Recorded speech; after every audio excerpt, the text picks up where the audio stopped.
Racist police officer approaches car with two black men, but little does he know who's sitting in the backseat. The night in London was cold and foggy, with a light drizzle that made the city lights shine even brighter. On a secluded street, a luxury car, an Aston Martin, was parked on a corner, its shiny appearance contrasting with the dark surroundings. Inside the vehicle, Oliver and Henry were preparing for an important meeting. Oliver, a tech manager, was looking around nervously, while Henry, a civil rights lawyer, was trying to keep calm. "Are you sure this is the place?" Oliver asked, his gaze fixed on the deserted street. "Yes, we need to be here. It's a great meeting spot," Henry replied, adjusting his tie. "And if anything goes wrong, I'm ready for it." As the two were talking, a police car approached, its blue lights flashing as if dancing to the rhythm of an alert. The driver, Charlie Wilkinson, a cop with a history of aggressive stops, spotted the car and immediately felt a wave of disdain. For him, the presence of two black men in such a luxury vehicle was a provocation. He didn't hesitate. The need to enforce the law outweighed any sense of justice. Charlie stopped the car and got out, adjusting his belt with a brusque movement. He approached the Aston Martin with a posture that exuded authority. "Excuse me, gentlemen," he began, his voice laced with contempt. "What are you doing here at this hour?" Oliver and Henry exchanged glances, the tension instantly filling the air. "We're just waiting for a friend," Oliver replied, trying to sound calm. "Waiting for a friend?" Charlie repeated, looking critically at the two. "Is that what you call waiting? A luxury car parked on a deserted street? Tell me, what are you really doing here?" Henry, unable to stay silent, decided to intervene. "We have the right to be here, officer. We're not doing anything wrong," he asserted, his voice firm but tinged with nervousness. "Right to be here, huh?" Charlie asked, a sarcastic smile on his face. "And who do you think you're fooling? If it were a couple of white guys, do you think you'd be stopped like this? What do you really have to say about that?" The atmosphere grew heavy, as if the humidity in the air had become a barrier between them. Oliver, sensing that the conversation was becoming more tense than they had anticipated, discreetly pulled out his phone. He knew that the situation could escalate, and recording everything might be the only evidence they would need. Henry, his eyes fixed on Charlie, replied, "We're here because we have the right to be, regardless of the color of our skin. Institutional racism is a problem we all need to confront." "Institutional racism?" Charlie scoffed, shaking his head. "That's just an excuse you guys use to justify your lives. It's not my fault if you can't behave." Charlie's words were like daggers, and indignation grew within Henry. "Behave? You can't just label people like that. This is exactly what we're trying to fight against. The racism that you're perpetuating here and now is unacceptable." At that moment, the tension was palpable. Oliver, feeling the need to act to protect his friend, looked at Henry and said, "Let's keep calm. I don't want this to end in violence." Charlie, however, was unwilling to back down. He moved even closer, his hand near his weapon, as if expecting an aggressive reaction from the two. "I think you guys should prepare for the consequences of being here. Let's see what the police really think about this." The situation was on the verge of exploding, and the night, which had begun with promises of a quiet meeting, was turning into a nightmare that the three men would never forget. A climate of fear and indignation hung in the air as their fates intertwined in an unexpected and dangerous way. Before we continue with this thrilling story, don't forget to subscribe to the channel so you don't miss any stories. And let us know in the comments which city you're watching this video from. Henry felt the tension in the air rise as Charlie, the officer, approached with an aggressive stance. He realized that the situation was about to become explosive. Oliver, at his side, remained calm, but the expression on his face betrayed his apprehension. The officer was clearly looking for a confrontation, and Henry knew they needed to act before everything turned into an even more serious incident. "We don't need this, man," Oliver murmured, his voice low but firm. Henry nodded, recognizing that the only way to handle the situation was to keep a cool head. Charlie's gaze, filled with contempt, was fixed on the two men in the car, as if they were the embodiment of everything he despised. "Hey, you there!" Charlie shouted, moving even closer, his hand near his weapon. "What are two guys like you doing here in a car like this?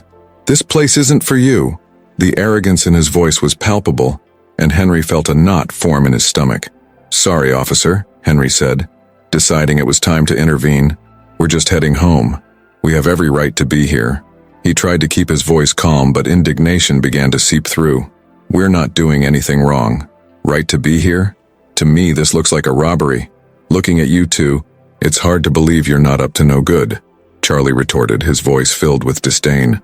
The hostility in the officer's words was almost tangible, and Oliver felt a chill run down his spine. He knew the moment was getting dangerous.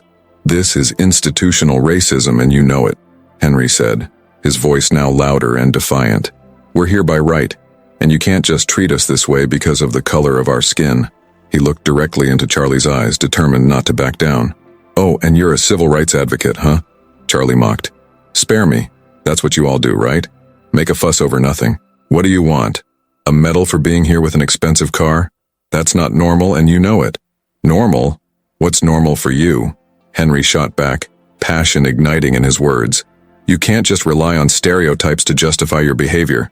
That's wrong, and you should recognize that. Meanwhile, Oliver felt the urgency to capture the conversation. He discreetly grabbed his phone, turned on the recorder, and placed it near the dashboard. He knew Charlie's words could become crucial evidence if the situation escalated further. His heart raced, the sound of the recording blending with the tense atmosphere surrounding the car. You're just a lawyer trying to play the victim, Charlie replied, his tone growing more hostile. And what about your friend? What does he have to do with this? You both seem like you're trying to create a scene to grab attention. It's not about grabbing attention, it's about rights, Henry said, now speaking firmly but controlled. We're fighting against a system that still perpetuates racism and discrimination, and you're part of that problem. Oliver, still recording, felt the situation was about to explode. He glanced at Henry, who was on the verge of losing his patience. Come on, Henry.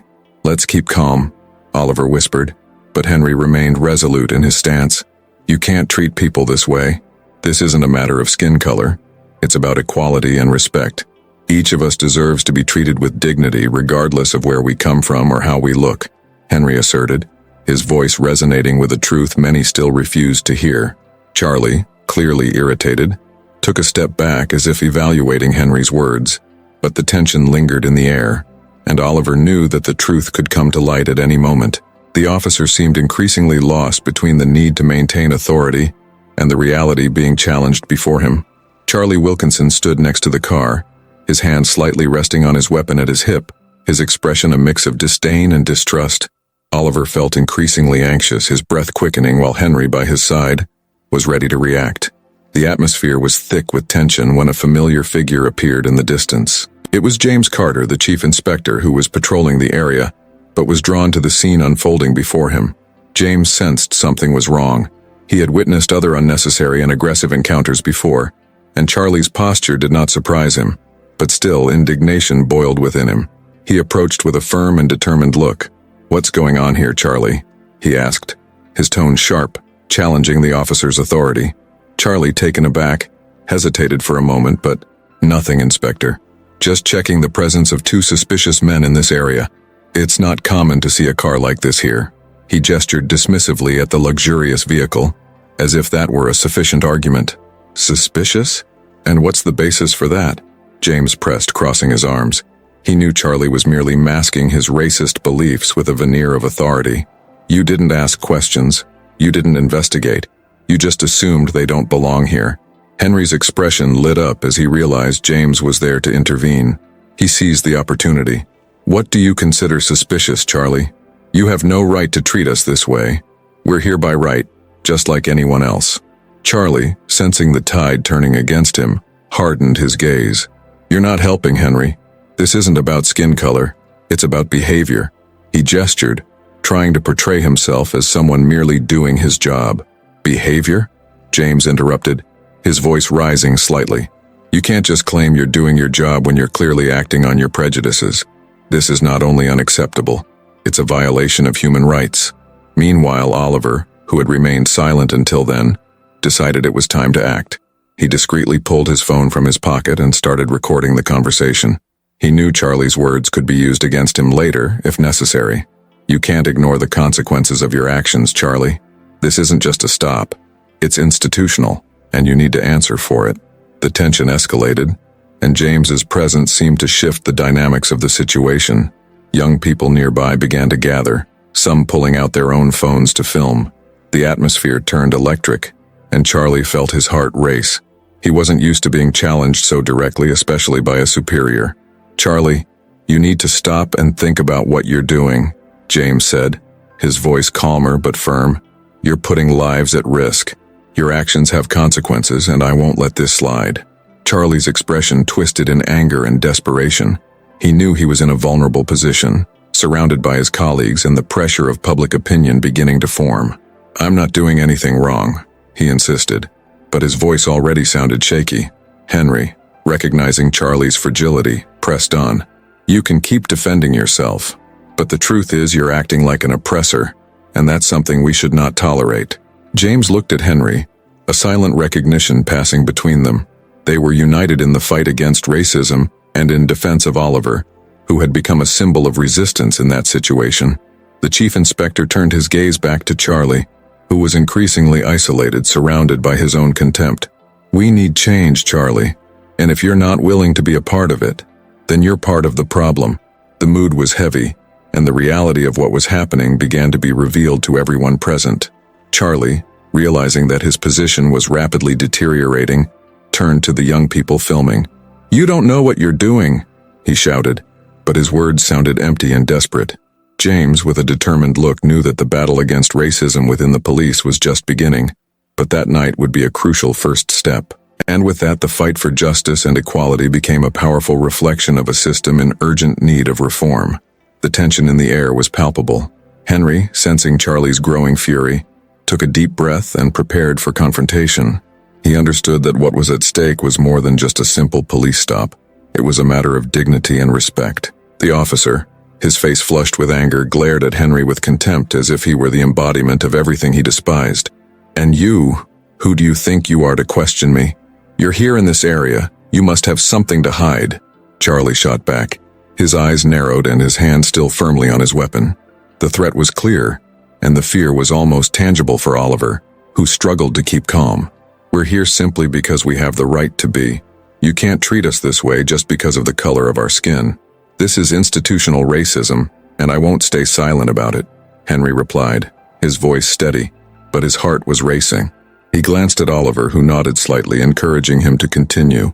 "Racism? Are you crazy? You don't know what that is. I'm the cop here, and you two are just guys who don't belong in this part of town," Charlie retorted, trying to reinforce his position of power. Henry felt adrenaline surge through him, but he wasn't going to be intimidated. "Belonging to a place isn't about skin color, Charlie. It's about being a citizen, and I am just as much a citizen as you are. If you truly believe what you're saying, then you need to understand that you're part of the problem," Henry insisted, frustration evident in his tone. At that moment, Oliver, holding his cell phone slightly raised, began recording. He knew he needed proof, something that could expose the gravity of the situation. "Henry, let's document this. What he's doing can't go unreported," he whispered, the light from his phone illuminating his face. Henry nodded slightly, his determination growing. The conversation intensified, and with each word, Charlie seemed to sink deeper into his own rage. "You think you can teach me something? I see guys like you every day. Always up to no good," Charlie said, dismissing Henry's words with a wave of contempt. "And I see cops like you every day abusing your power. What you're doing here is a clear example of how the police can be oppressive. You're not here to protect but to intimidate," Henry shot back, his voice resonating with indignation. At that instant, Chief Inspector James Carter watched the scene unfold from a distance. He felt a knot form in his throat at the sight of the injustice taking place. He knew he needed to intervene before the situation escalated further. With determined steps, he approached, and his presence immediately altered the dynamic. "What's going on here?" he asked, his voice firm but calm. The tension that had hung over the men seemed to dissipate with his authority. Caught off guard, Charlie tried to justify himself. "I'm just doing my job, sir. These guys," he began, but James didn't let him finish. "No, don't start justifying your approach based on their skin color," James interrupted, looking directly at Charlie with a challenging gaze. "Explain to me what led you to stop this car and treat its occupants this way." Henry seized the opportunity. "He approached us because of our color, Inspector. This is racism. We're just trying to live our lives, and he has no right to treat us like this." James turned to Henry, understanding on his face. "I get it. This shouldn't be happening. Let's clarify this now," he said, stepping forward with a determined stance. Meanwhile, Oliver continued recording, attentive to every exchanged word. The atmosphere grew heavier as the truth began to emerge. Charlie, realizing he was losing control of the situation, started to close off. His nervousness turned into desperation. "I didn't do anything wrong," Charlie tried to assert, but his voice betrayed a tremor, and his words lost strength. "This is a matter of accountability, Charlie. You're here to serve and protect, not to intimidate and offend. We'll review the footage and clarify what really happened," James declared, already aware that the situation would require a deeper investigation.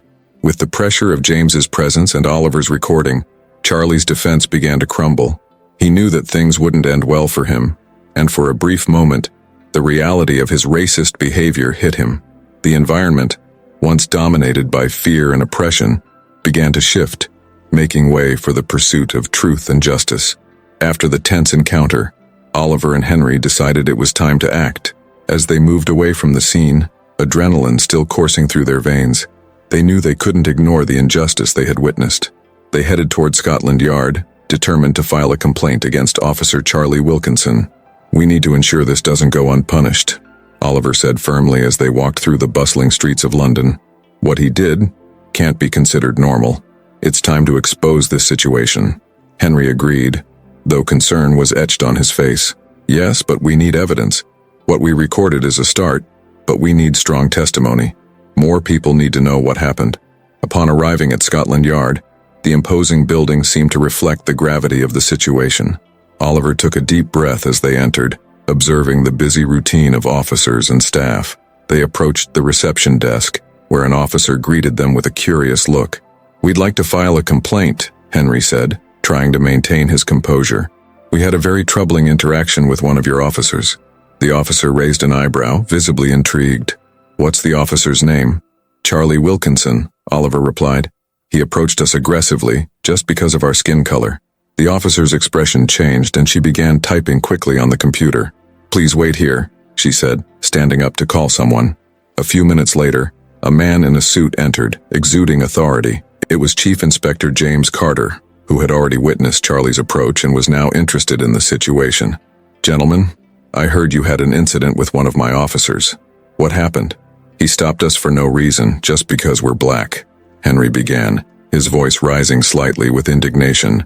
"He was hostile and disrespectful, and the situation escalated quickly." James listened intently, his expression serious. "I understand. Do you have any recordings or evidence of the incident?" Oliver pulled out his cell phone and showed the video. "We managed to capture part of the conversation. I hope this helps clarify the situation." James watched the video, his face growing graver as Charlie's words were revealed. "This is unacceptable," he murmured, his eyes fixed on the screen. "You did the right thing by coming here. We know this isn't an isolated incident," Henry continued. "Institutional racism is entrenched in the police and we need change. We can't let this continue." "I completely agree," James said, his tone resolute. "I will personally oversee this investigation. We need to ensure accountability and that the proper procedures are followed." "Are you willing to testify?" James asked, looking into the eyes of Oliver and Henry. "The truth needs to be heard." "Yes," Henry affirmed, certain that this was the only way to provoke change. "We are ready to fight for it." "Great," James replied, making a decision. "I will call a meeting with my superiors to discuss this case and the broader implications of racism within the force. We cannot allow this to become the norm." Oliver and Henry felt relieved to have someone like James on their side. "Thank you for listening to our story," Oliver said, feeling a bit more relaxed. "We hope this leads to concrete actions." James gave a slight nod. "I will do what's necessary. It's time for Scotland Yard to be held accountable and show that it does not tolerate racism in any form. The fight is not just yours. It's all of ours." With that, Oliver and Henry left Scotland Yard, feeling a mix of hope and determination. They knew their journey was just beginning, but they were ready to face whatever came their way. Together, James Carter sat at his desk in Scotland Yard, his eyes fixed on the computer screen, but his mind was far away. The images of the confrontation between Charlie Wilkinson and Oliver and Henry still echoed in his head. He remembered the fear in the men's faces, the indignation in Henry's words, and Charlie's arrogance. The pressure was mounting within the police force, and he felt increasingly that change was not just necessary but urgent. He stood up, pushing aside the dark thoughts, and began to walk down the corridor. With each step, he recalled his daughter, Mia, a young social activist. She always spoke about justice, equality, and the need to fight against oppression. "Dad, you're a police officer. You can make a difference," she used to say, her eyes shining with hope. James paused for a moment, looking out the window. The sky was overcast, reflecting his mood. He knew he could not fail, not just for his career but for Mia, and for all those suffering the consequences of institutional racism. "James," the voice of his colleague, Detective Sarah Jenkins, interrupted his thoughts. "We need to discuss the situation with Charlie. The pressure is increasing and we can't ignore it." "I know, Sarah," James replied with a sigh. "But this isn't just about Charlie. It's something much bigger. We need to address the culture within our own force." "You're right," she agreed, crossing her arms. "But how can we do that without creating more resistance? The guys who support Charlie will band together. We need to show them that racism will not be tolerated. We can't stay silent anymore," James asserted, his voice gaining strength. "I will call a meeting with all the officers and lay out what happened. We need to be transparent." Meanwhile, James thought about how he could transform Scotland Yard into an example of equality and respect. He knew it required more than just a conversation.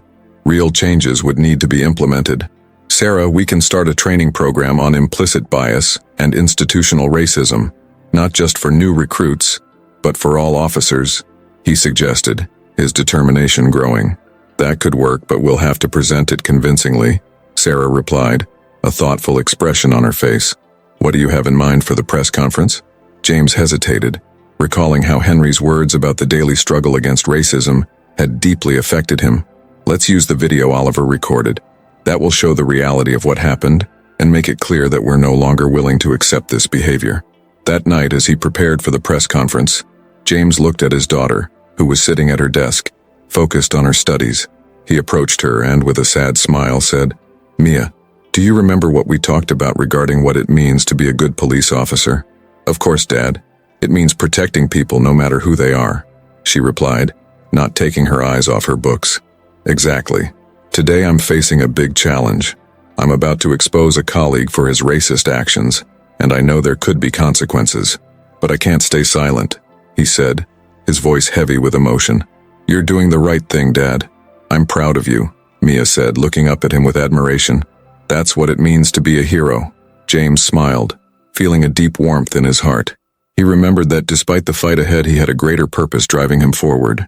The next day he prepared for the press conference, determined to use the opportunity not only to expose Charlie, but also to lay the groundwork for a more just and accountable Scotland Yard. "We're ready to make a difference," he murmured to himself as he headed toward the room where journalists awaited him. He knew that the fight against racism would require not only courage but also the willingness to confront his own colleagues and the culture that allowed such behavior to persist. Above all, he was ready to fight for a better future, not just for his daughter but for the entire community. The pressure on Scotland Yard was becoming unbearable. Following the humiliating and racist encounter with Officer Charlie Wilkinson, the community was in an uproar, united around Oliver and Henry, who had become symbols of resistance against oppression.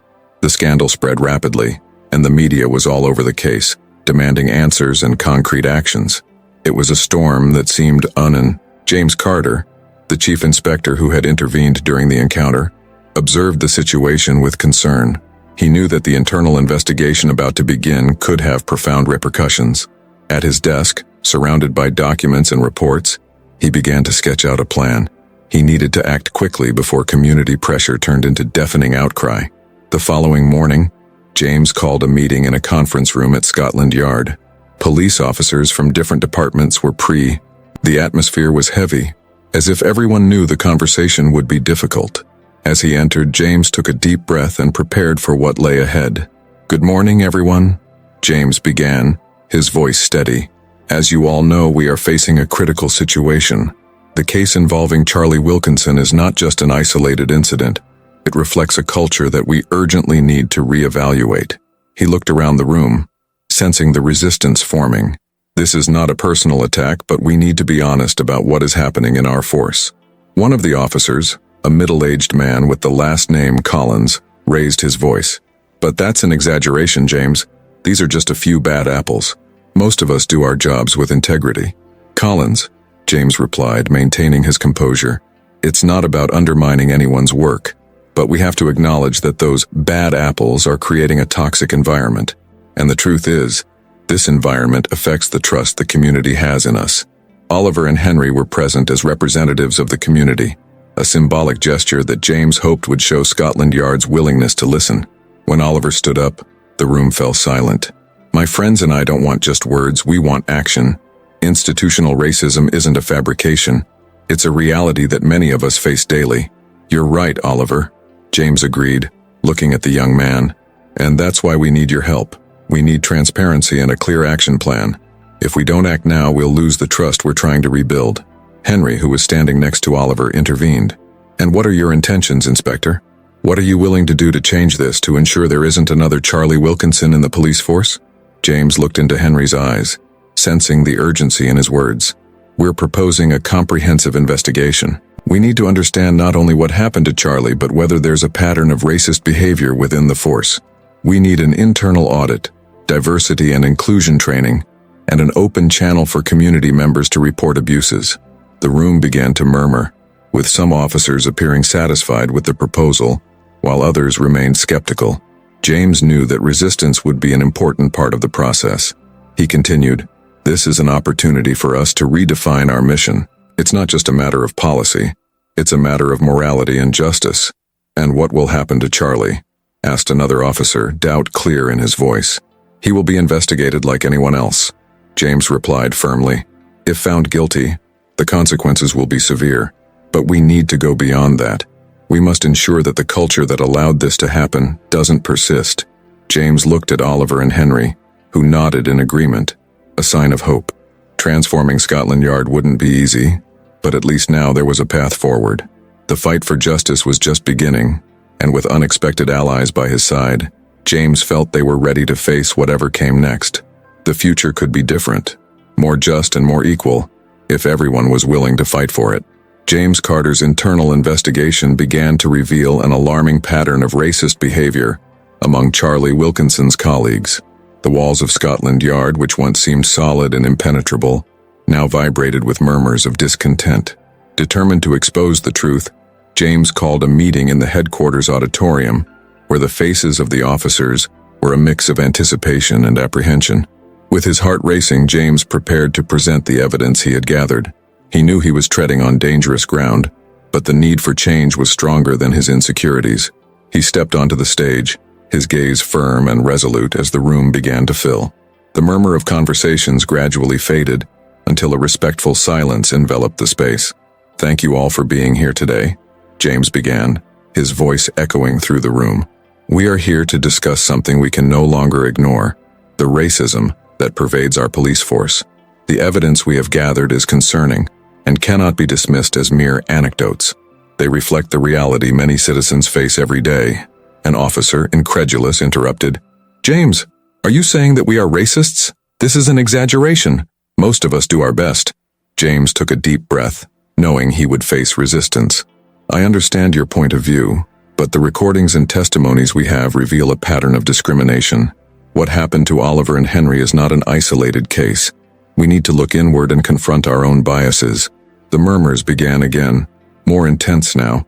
A group of officers started glancing at each other, visibly uncomfortable. James continued, "I'm not here to point fingers, but to open a dialogue. What's at stake here is the trust of the community. If we don't change, we risk losing everything we've fought for." He projected a screen with clips of video and audio recordings that Oliver had collected. The footage showed Charlie being aggressive and disrespectful, while the black men tried to explain their presence. The discomfort in the room escalated, and some officers murmured to each other, visibly embarrassed. "This isn't just about Charlie," James insisted, looking directly into the faces of his colleagues. "It's about all of us. We need to ask ourselves, what can we do to ensure that these behaviors don't happen again? What kind of police force do we want to be?" In the back of the room, an older officer, known for his traditional stance, raised his hand. "James, you're putting all of us in the same basket. That's not fair. I would never do something like that." "And I'm not saying you would," James replied, his tone firm but respectful. "But if we don't acknowledge that there's a problem, how can we resolve it? We need to be honest about our shortcomings, and that starts with the willingness to listen and learn." The tension in the room was almost palpable as some officers nodded in agreement while others remained defensive. James felt the conversation beginning to bear fruit. He remembered his daughter and how she inspired him to fight for a better world, and this motivated him to continue. "We need to create an environment where everyone feels safe and respected regardless of skin color," James said, his voice gaining urgency. "I'm proposing that we initiate training programs on unconscious biases and institutional racism. It's time to hold ourselves accountable. Change starts here." The room, once filled with skepticism, now began to transform. A young officer who had remained silent until then stood up. "I support this. I've seen things that weren't right, but I didn't know HU. If we're all together, maybe we can make a difference." James felt a rush of hope. He knew the battle would be long, but every voice that rose was a step toward a more just and inclusive police system. The meeting transformed into a space for open dialogue, where officers began to share their own experiences and fears. Meanwhile, in the corner of the room, some officers exchanged disdainful glances, but the majority were starting to realize that change was necessary. James sat in silence, listening to the discussions, feeling that finally Scotland Yard might be moving toward a more just future. Charlie was surrounded by his colleagues, a group of officers who mostly maintained a heavy silence. The atmosphere in the Scotland Yard conference room was tense. The normally neutral white walls seemed to carry the weight of expectation and impending confrontation. He tried to keep his composure, but his confidence was quickly slipping away, like sand running through him. The evidence that Oliver and Henry had brought to light was compelling, and the pressure from public opinion was becoming unbearable. "You can't see that this is all a setup?" Charlie fired back, his voice heavy with anger, as he looked at one of the officers shaking his head skeptically. "They're just trying to bring us down. This is an attack on our integrity." "Charlie, the situation is more complicated than you think," replied a colleague, trying to maintain a peaceful tone. "The recordings, the testimonies, all of it cannot be ignored. We need to be responsible." "Responsible? And you think being responsible means letting yourself be manipulated by those two?" Charlie gestured toward the door, where Oliver and Henry were sitting, anxiously waiting for news. "They want to dismantle us and you want to collaborate with them." Henry, who had been listening to the conversation, decided to intervene. He stood up, his expression resolute. "Your actions speak for themselves. We are not the enemies here. You need to understand that your actions have consequences. The racism you perpetuate is not just a personal issue, it affects the entire community." Henry's words echoed in the room, and some officers exchanged nervous glances. Charlie, however, was unwilling to yield. "And who do you think you are to teach me about consequences? You and your friend are trying to bring down an entire institution." James, who had been observing in silence, decided it was time to step in. He positioned himself between Charlie and the other officers like a mediator in a battlefield. "Charlie, what's at stake here isn't just you or your career. It's the community's trust in the police. If we don't address this now, we'll all pay the price, and you know that the truth always comes to light." "Are you on their side?" Charlie questioned. Incredulity etched on his face. "You, a chief inspector, aligning with them? It's not about sides. It's about doing what's right," James replied, maintaining his calm. "We need change, and it starts with us. No one is above the law, and you need to understand that." The tension in the room was palpable, and murmurs among the other officers grew louder. Oliver and Henry outside heard the words, realizing that the battle was far from over, but that fertile ground for change was being prepared. They exchanged looks of encouragement, aware that they were fighting for a greater cause. "I won't be the scapegoat here," Charlie insisted, his voice now almost pleading. "I'm a good cop. I've always done my job. Good cop or not, being aware and not acting against injustice is being on the side of it," James asserted, deciding it was time to take a decisive step. "What you did cannot be overlooked. The investigation will continue, and you will be called to answer for your actions. And in truth, this isn't just a personal struggle. It's a fight for the integrity of the police force." Charlie looked around, realizing that the certainties he held were fading. He was beginning to understand that the tide was turning. The resistance he expected to find among his colleagues was transforming into a wave of support for the truth. "You can't do this," he murmured, more to himself than to the others. "We're doing this for all of us, Charlie," a young officer said, siding with James. "We need a better future, and it starts with the truth. We can't afford to remain silent." The meeting continued, and as Charlie tried to defend himself, reality became increasingly apparent. The evidence against him was undeniable, and the solidarity among those wanting change grew. Oliver and Henry, outside, felt that the struggle was intensifying, but they also knew that every step was a victory in the pursuit of justice. At the end of the meeting, James made a clear announcement. "We will implement reforms. We need to change the culture within the police, and it starts now. We will not allow fear and prejudice to define who we are." The determination in his voice resonated in the room, and a new sense of hope began to fill everyone present as the fight for justice and equality became stronger than ever. As the press conference prepared to begin, a murmur of anticipation hung in the air. Reporters crowded in front of the podium, eager to hear the latest updates on the reforms at Scotland Yard and the investigation into Charlie Wilkinson. James Carter, standing alongside Oliver and Henry, felt the tension pulsing in his muscles. He was about to announce a new era for the police force, but a shadow loomed over him, as if something was about to break the newly constructed atmosphere of hope. The microphone crackled as James approached the podium. He took a deep breath, looking out at the crowd of reporters and supporters. "Thank you all for being here today. We are at a crucial moment in the history of our police force. It's time to confront the issues that haunt us and to work together for a fairer and more equitable future." As James spoke, a reporter with a skeptical look raised his hand. "Inspector Carter, how can you ensure that these reforms aren't just empty words? What makes this situation different from so many others in the past?" James hesitated for a moment, his gaze shifting to Oliver and Henry, who were watching him with expectation. He knew the community's trust was at stake. "I believe that change starts with transparency. We are committed to investigating and holding accountable those who perpetuate a racist culture within the force. And to illustrate this, I would like to share a video that has just been leaked." He gestured to a technician behind him, who quickly began to play the video on a screen. Silence fell over the room as the images started to play. In the video, Charlie was seen in a private conversation with other officers, making derogatory comments about the black community and defending his racist actions. A look of horror spread across the faces of those present as the gravity of Charlie's words filled the room. "This is unacceptable," James declared, clearly agitated. "These remarks do not represent who we are as a police force. This attitude will not be tolerated." He could feel the indignation growing in the room, but he also noticed some satisfaction on Oliver and Henry's faces. Effective immediately, Charlie Wilkinson will be suspended and will face an internal investigation. "We will not allow racism and discrimination to have a place here." Oliver, standing next to Henry, felt his heart race. "This is exactly what we need," he whispered. "People need to know they are not alone, that the police really care." The press conference turned into a frenzy. Reporters began to fire off frantic questions, and the pressure on Scotland Yard increased exponentially. "Inspector Carter, what specific measures will be taken to prevent future occurrences of racism in the police?" asked a reporter, notebook in hand. James, now more confident, replied, "We will implement anti-racism training programs for all officers, as well as create an anonymous reporting channel for community members to report inappropriate behavior without fear of retaliation. Our police force must reflect and respect the diversity of the society it serves." At the end of the press conference, Oliver and Henry were approached by several community members who came to express their support.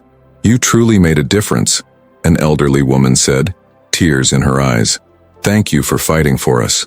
Meanwhile, James stepped back a bit, observing the scene. He thought about his daughter and how the world could be different for her. "On behalf of the community, we want to recognize the courage of Oliver and Henry, who not only stood up against injustice, but also inspired others to rise up. You are true champions of justice," the organizer proclaimed as applause filled the room. Oliver looked at Henry, both surprised and moved. "We didn't do this for recognition," Henry said with a shy smile. "We did it because it was the right thing to do. But it's nice to know our struggle hasn't gone unnoticed," Oliver added, feeling a warmth in his heart. As the applause echoed, James watched with pride his new allies, thinking about how together they were shaping a future he hoped would be safer and fairer for his daughter. He knew the fight against racism was far from over, but today, he felt a significant step had been taken, and this was just the beginning. We've reached the end of this moving story.